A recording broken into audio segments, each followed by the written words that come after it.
Hindi lang ako makapaniwala nang bigyan ako ni Aliyah ng oras para makasama si Angela, dahil sa pagtanggi niya sa hiling ko habang nasa sasakyan kami, naisip ko na hinding-hindi siya papayag. Maraming linggo na ang lumipas mula nang makasama ko siya ng 15 minuto. Gusto ko talagang makitang ngumiti si Aliyah, she would look stunning. Siya ay maganda at matalino at ang pinakamalakas na taong nakilala ko sa aking buhay. Though sobrang tigas din ang ulo niya pero gusto ko ang tigas ng ulo niya. Isang katok sa pinto ng opisina ko ang naputol ang pag-iisip ko, at doon ko napagtanto na nananaginip talaga ako tungkol sa kanya. Bago pa ako makapagsalita ay pumasok na si Amanda. Wala ka bang sariling kumpanyang aasikasuhin imbes na pumasok ka sa opisina ko? Natatawang tanong ko sa kanya. Si Amanda ay isang fashion designer, kahit na mas matanda siya sa akin at gusto ni Dad na kunin niya ang kanyang negosyo ngunit hindi siya interesado. Hinila niya ang upuan at umupo sa harap ng desk ko. Pumunta lang ako para ipaalam sa iyo ang tungkol sa bombang ilalagay ni Mommy at Daddy sa iyo ngayong gabi sa hapunan. Kailangan kong maghapunan kasama ang aking mga magulang ngayong gabi, at hindi ko siya pinapansin habang nagbabasa ako ng isang file, nagtanong ako ng casual. Anong bomba? Ngumisi siya bago sinabi, pipilitin ka nilang magpakasal sa iba. Tumingala ako sa kanya ng nanlalaki ang mata, kasal. I have made it really clear to them na wala akong girlfriend and I am not going to get married soon, sinabi ko. Yan ang problema brother, alam nilang wala kang girlfriend kaya pipilitin ka nilang mag-arranged marriage. You are kidding right? I asked to assure myself but she shook her head, damat. Sinuklay ko ng kamay ko ang buhok ko sa frustration na nagtatanong kung ano ang dapat kong gawin. At ang sunod kong nalaman ay humagalpak siya ng tawa. What the hell? Relax Liam, I was just messing up with you, she said sobered up at galit na galit kong ibinato sa kanya ang pen sa kamay ko. Inatake mo ako sa puso. Pinunasan niya ang mga luhang namumuo sa gilid ng kanyang mga mata sa pamamagitan ng pagtawa at sinabing, Don't worry Liam but sooner or later they will drop this bomb on you, be ready. Find yourself a girlfriend little brother. Shut up Amanda at umalis ka na. Okay jokes apart, kumusta naman yung little daughter, kumusta na siya? She is good. Oh, I really wish to meet her Liam, she is so cute, bulalas niya. Ipinadala ko kay Amanda ang kanyang larawan isang araw at mula noon ay naghihingalo na siyang makilala siya. Ayaw ni Aliyah na makilala mo si Angela. Inilibot niya ang kanyang mga mata na nagsasabing, Why don't you tell her that you were drugged Liam, it was not your mistake. I am sure maiintindihan niya at baka mapatawad ka niya. Amanda umalis ka na, sabi ko. Sa tingin mo talaga mapapatawad ka niya kapag hindi mo sinabi sa kanya ang eksaktong nangyari noong araw na iyon. Tumayo ako at kinuha ang mga gamit ko sabi ko, mayroon akong talagang importanteng meeting na dapat asikasuhin, pwede ka nang umalis. Galit siyang tumayo at nagmumumok na lumabas ng opisina ko. Sa kabilang banda, si Aliyah.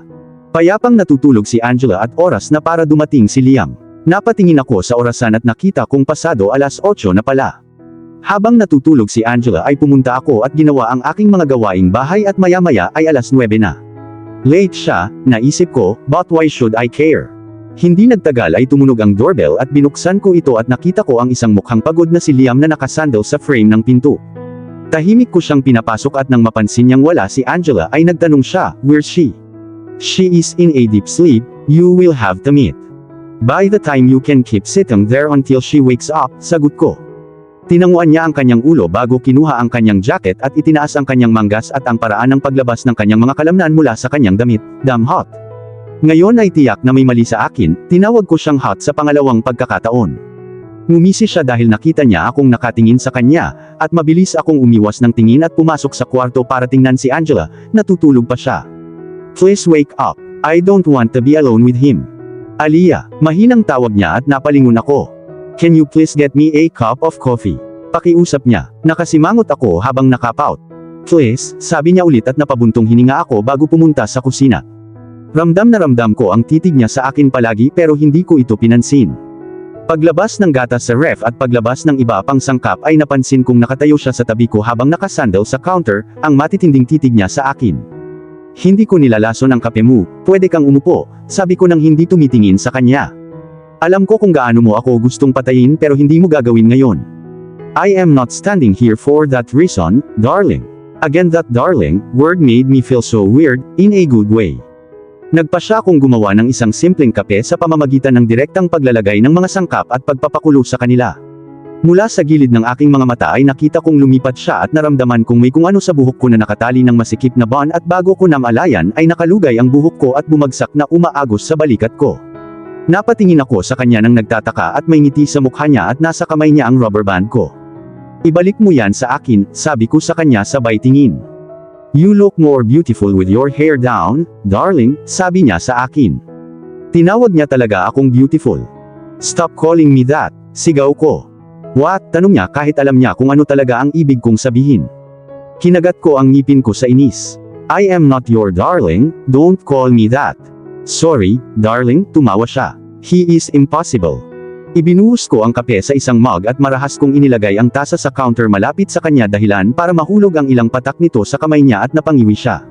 Ngumiti ako ng masama sa kanya at sinamaan niya ako ng tingin. Enjoy your coffee, Mr. Parker, and sorry natapon sa kamay mo, binigyan ko siya ng isang mahigpit na ngiti. Satisfied sa aking maliit na paghihiganti, kinuha ko ang aking sariling mug habang ako ay gumawa din para sa aking sarili at umupo sa upuan ng dining table. Sumama din siya sa akin nang umupo siya sa tapat ko. Habang humihigop siya ay napapikit siya sa kasiyahan. Pagmulat ng kanyang mga mata ay nagtanong siya. Anong lason ang nilagay mo na napakasarap ng lasa? Inilibot ko ang paningin ko sa kanya at tumawa siya bago muling nagsalita. Come on, sabihin mo sa akin kung anong mga sangkap ang idinagdag mo. Secret recipe ko yan. Pagkatapos ay makikita mo ako sa iyong pintuan araw-araw para sa isang tasa ng kape at sigurado akong hindi mo gusto iyon, ngayon sabihin sa akin ang mga sangkap. Ano pang ginagawa mo habang nakatayo dyan? Siya ay literal na naroon sa buong oras. I was watching you, sabi niya at naramdaman ko ang pamumula ng pisngi ko. Bahagya kong ibinaba ang ulo ko para hindi niya ito mahalata. At nang nakayuko, mabilis kong sinabi sa kanya, kape, gatas, tubig, isang patak ng vanilla essence at chocolate powder at isang bit ng asukal. Hindi mo ako tinanong kung gaano karaming asukal ang gusto ko ngunit ito ay perpekto. Considering your body, alam kong umiinom ka ng matapang na kape. Isang evil smirk ang bumungad sa kanyang mukha, so, napansin mo ang katawan ko. Will you shut up Liam, sigaw ko sa kanya sa kahihiyan. Pareho kaming nakarinig ng mahinang sigaw at mabilis akong lumipat sa kwarto para makitang gising na si Angela, at niyakap ko siya habang tinatapik ang likod niya para aliwin siya. Nandoon si Liam sa pintuan, nakatingin sa amin. Lumapit siya sa akin at niyakap si Angela at tumahimik siya nang makita siya at may munting ngiti sa labi, kaya ngayon mas mahal niya siya kaysa sa akin, fine. Hinila niya ang pisngi nito bago ito hinalikan. Lumingon siya sa akin bago sinabing, I'm taking her to the park near, wanna come? It's too late Liam. Come on, don't you have some fun? The last time I decided to have fun, I ended up being pregnant. I should know how to shut my mouth sometimes. He was pissed off. I am going and I don't care whether you come or not, malamig na sabi niya habang nawala lahat ng init sa mga mata niya. Habang aalis na siya ay tinawag ko na siya nasasama ako. Pareho kaming lumabas ng bahay habang nakaakbay si Angela habang mukhang masaya itong lumabas ng bahay. Malapit lang ang park, kaya nagpasya kaming maglakad hanggang doon, tahimik ang mga kalsada maliban sa ilang sasakyan na dumadaan minsan, at halos 3 minuto lang ang inabot namin para makarating doon. Buti na lang at bukas ang park, naiilawan ng mga ilaw ng park at talagang kakaunti ang mga tao doon, iilan sa kanila ay nagjo-jogging habang ang iba ay kasama ang kanilang pamilya. At masakit sa puso ko na wala akong pamilya, ngayon lang si Angela ang pamilya ko. Dinala ni Liam si Angela sa isang swing at inilagay sa ibabaw nito bago marahang gumalaw habang masayang humahagikgik. Pagkaraan ng ilang minuto ay inilipat siya nito sa slide at pinadaus-daus ito pababa habang nakaakbay sa kanya. Si Angela ay hindi kailanman mukhang napakasaya noon, at gusto kong tumagal ang sandaling iyon ngunit muli siyang aalis kapag ang 15 minuto ay matapos. At saka naisip ko na hindi na masakit ang isa pang 5 minuto, di ba? Para lang sa kaligayahan ng anak ko. Lumipas ang oras at bigla siyang lumapit sa akin, habang nakaupo ako sa bench at pinagmamasdan sila. May hawak na cone ng ice cream at inabot niya iyon sa akin at bumulong ako ng konting thank you. Pagkatapos ay tiningnan niya ang kanyang relo bago bumuntong hininga habang sinasabi niya, I will walk you back home, time is over. Hinawakan ko siya sa braso niya nang gagalaw na siya. I give you more 5 minutes. Hindi siya umimik pero sapat na ang malaking ngiti sa labi niya para ipahayag siya. Pinanood ko siyang tumakbo pabalik sa swings kasama si Angela sa kanyang mga braso. 5 minuto lang hindi na masakit di ba? Bakit ang Lunes ay nakakapanghina, nakakatamad at nakakapagod? Kahit na kailangan kong magtrabaho mula sa bahay lamang ngunit pagkatapos ay. It was late afternoon nang natutulog si Angela sa kwarto pagkatapos ko siyang pakainin. Bumangon ako sa sofa pagkatapos kong mag-review ng libro at nag-inat ng katawan dahil ilang oras na akong nakaupo doon. Angel, are you? Sabi ko habang pinupuntahan ko siya para tingnan, pero namatay ang mga salita ko nang makitang wala siya sa kama. Nagsimulang bumangon ang gulat sa loob ko dahil hindi man lang siya makagapang. I checked the sides of the bed thinking that she might be fell down but she wasn't there even. Nangingilid ang mga luha sa aking mga mata habang pilit kong sinusuri ang bawat sulok ng aking bahay ngunit wala siya. Saan siya nagpunta? Hindi siya makalakad, hindi siya makagapang at hindi siya mawala sa manipis na hangin. Sa pagmamadali baka hindi ko napansin ang bintana ng kwarto ko na nakabukas. At isa lang ang sinabi nito, kinidnap siya. Nagsimulang malabo ang lahat habang tumutulo ang mga luha sa mata ko. At hawak ang ulo ko sa aking mga kamay, nahulog ako sa sahig. Ang aking anak, ang aking nag-iisang pamilya ay kinuha sa akin. At pagkatapos ay parang kidlat na tumama sa akin, pinunasan ang aking mga luha, tumayo ako at kumuha ng taxi at sinabi ko sa driver ang aking destinasyon. Huminto ang taxi sa harap ng isang matangkad at patag na gusali marahil ay nasa 60 palapag ang taas ngunit wala akong pakialam. Pagpasok ko sa building ay dumiretso ako sa reception. I want to see Mr. Parker, nagmamadaling sabi ko sa receptionist and she eyed me before asking. Sorry ma'am, but do you have an appointment? To hell with the appointment, just tell him that Aliyah is here. Tumango ako at natigilan siya sa sinabi ko. Mabilis niyang idinikit ang receiver ng telepono sa kanyang tainga bago bumulong. Tell Mr. Parker that a girl called Aliyah is here to meet him. She paused before continuing again. No, she doesn't have an appointment, just tell him. Naiinip kong tinapik ang paa ko sa sahig habang kakaibang nakatingin sa akin ang receptionist. After a minute or two she finally said, 65th floor, ask his PS to direct you to his office. Nagmadali akong pumunta sa elevator at pagpasok ko ay pinindot ko ang button. Ang pagsakay sa kanyang floor ay tila walang katapusan. And after what seems like hours, bumukas ang pinto sa 65th floor at hindi ko na tinanong ang PS niya kung saan ang opisina niya dahil kitang-kita ko ang mga bold letter na nagsasabing, The CEO, sa isang pinto. Tumakbo ako papunta sa pinto at walang katok akong pumasok. Nandoon siya, nakatayo at nakasandal sa desk niya. Bago pa niya maibuka ang bibig niya, hinawakan ko siya sa kwelyo niya nang mahigpit na halos mabulunan siya. Where is Angela? Sigaw ko. Inalis niya ang kanyang sarili sa pagkakahawak ko habang umuubo siya, huminga ng malalim na may pagtataka at nakakatakot na tingin sa kanyang mukha. I asked you where is Angela, sigaw ko sabay tulak sa balikat niya at hinawakan niya ako ng mahigpit sa wrist ko. Nag-aapoy ang mga mata ko sa galit, at unti-unting namumuo rin ang galit sa mga mata niya. Paano ko malalaman kung nasaan si Angela, kasama mo naman siya di ba? Sa wakas ay nagsalita na rin siya. You kidnap her, Liam. Natutulog siya sa kwarto at nang i-check ko siya wala siya, tinignan ko ang bawat sulok at sulok ng bahay, wala siya and I am bloody sure na kinidnap mo siya. Panipi. Bakas sa mukha niya ang pag-aalala habang nakatingin sa akin. Hindi ako umalis sa aking opisina maliban sa mga meeting ko sa buong floor, at kung hindi ka naniniwala maaari mong tanungin ang aking assistant. Sinong nagsabi sa'yo, ikaw mismo ang kumidnap sa kanya, kaya mo namang bayaran ang iba para gawin yun, di ba? You are a monster, Liam. Bakas sa mukha niya ang pananakit dahil sa sobrang asar niya ngayon, pumikit siya saglit at nang buksan niya iyon ay duguan ang mga mata niya. I might be a monster, Aliyah, but this monster too have a small heart that is full of love for his daughter. I would never kidnap my daughter. Tumulo na lang ang mga luhang kanina ko pa pinipigilan. Anak ko, kumikbi ako, kung hindi ko siya mahanap then you will take all the blame, did I made myself clear, Mr. Parker? Kaya sa susunod na oras o higit pa, natagpuan ko ang aking sarili na nakaupo sa isa sa mga upuan sa kanyang opisina habang patuloy siyang tumatahol ng mga order sa telepono upang mahanap si Angela sa lalong madaling panahon. Nakayuko ang ulo ko, nasa pagitan ng mga kamay ko habang umiiyak ang puso ko. If you don't find her till evening, then I will run you out of the country. Narinig kong pagbabante niya sa isang tao bago niya ibinaba ang telepono at saka tumahimik, maliban sa aking hikbi na maririnig. May naramdaman akong presensya sa harapan ko at medyo inangat ko ang ulo ko nang makita ko siyang nakaluhod sa harapan ko, habang malungkot siyang nakatingin sa akin. Nilagay niya ang kamay niya sa kamay ko at pinisil iyon na nagsasabing, we'll find her. Dahan-dahan kong tinanguan ang ulo ko, pinunasan ko ang mga luha ko.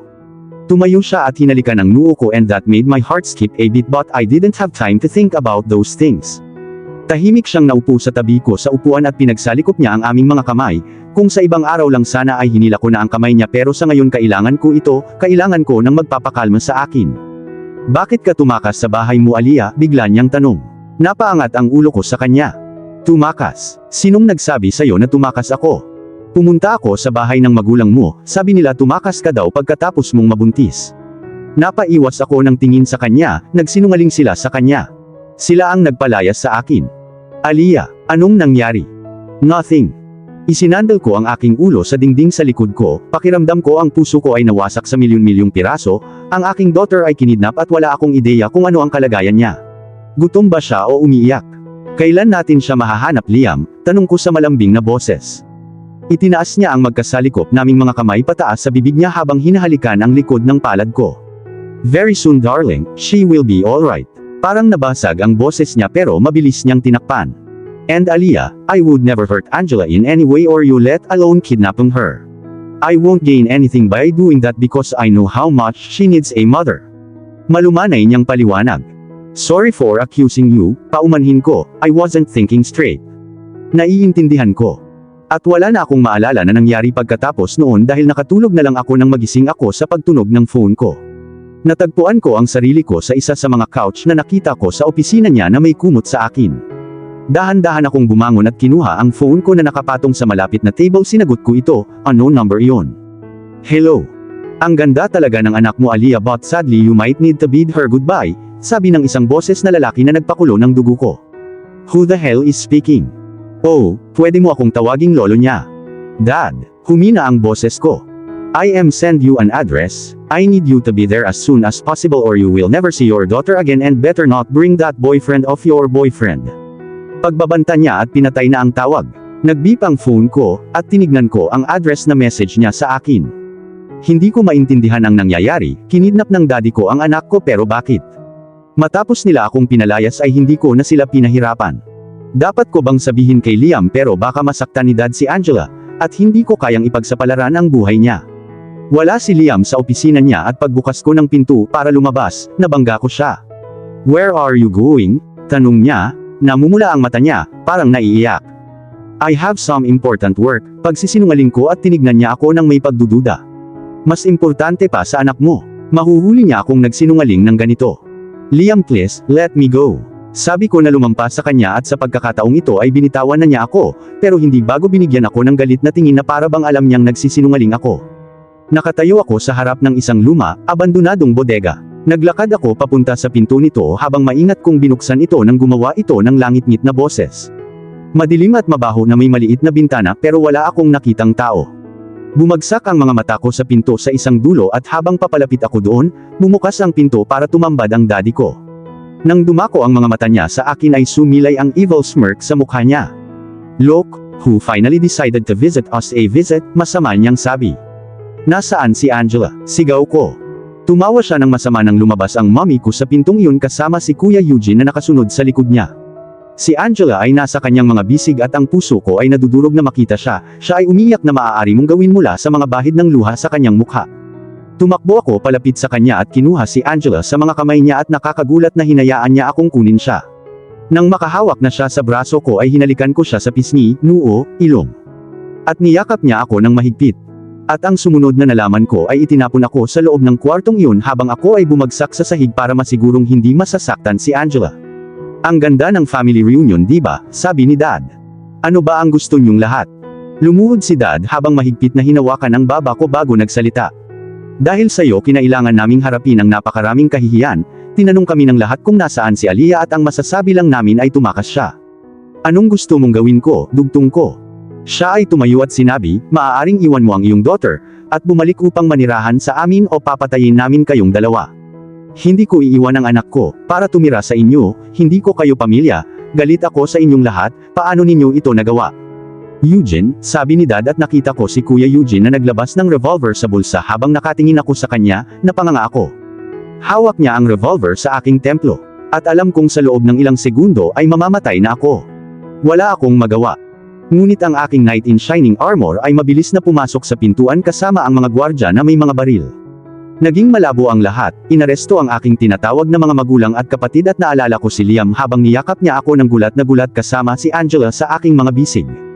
Okay ka lang, tanong niya sabay halik sa noo ko at tumango naman ako sa kanya binuhat si Angela habang hinahalikan din niya ito sa noo. Paano mo kami nahanap? Ginawa kong sundan ka ng mga investigator ko dahil talagang kahinahinala ka. Did you get hurt anywhere? Tanong niya at umiling ako. At isang bahagi ng puso ko ang nagsabi sa akin, na baka magtiwala na ako sa kanya.